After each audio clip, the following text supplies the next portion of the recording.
people, there's a stereotype that the French are rude.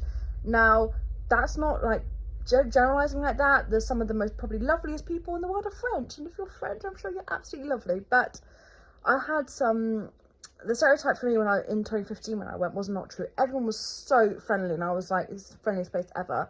But I went back, and it was just the hostel staff, and they were just probably a bit disgruntled or something. But I got there, you know, I was in a new place. I think I got the taxi to a hostel I was staying at. Never stayed in a hostel before, did not know what to expect.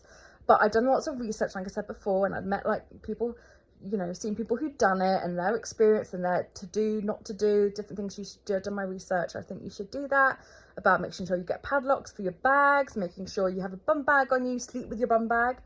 Make sure, because your bum bag's got like your cards and things like that, keep it very, very close.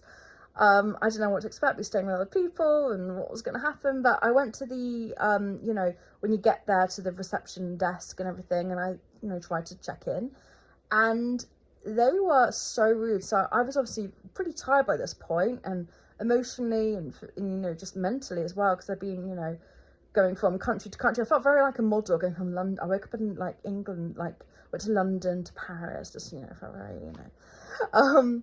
But when I got, you know, they were really pretty rude to me, and I was really struggling to like maybe understand their French, or, you know, basically just wanted to get my room number, and something was like, okay, yeah, just 2 seconds, go through it with me. And they asked me if I was stupid. Now, I am autistic, so sometimes maybe certain information like is a struggle for me to get all at once, especially when I was really tired. I'd gone to a different country, and I'd left my home, and I was solo traveling for the first time. When you're with other people, you can be more like, but when it's yourself, you're like, it's all down to me. So you've got to be alert all the time. And so I'd been very alert all day. And then by the time I got to the hostel, there's a new environment.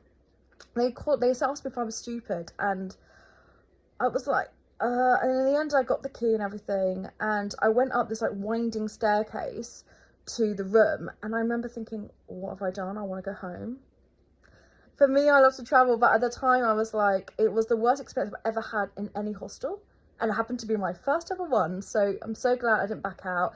Things are hard, just go through it, see how it is the next day. I really recommend that, because the next day was a lot easier. But I got there, I went to the room, and I remember that the door, you know, everything was dark because people were already asleep.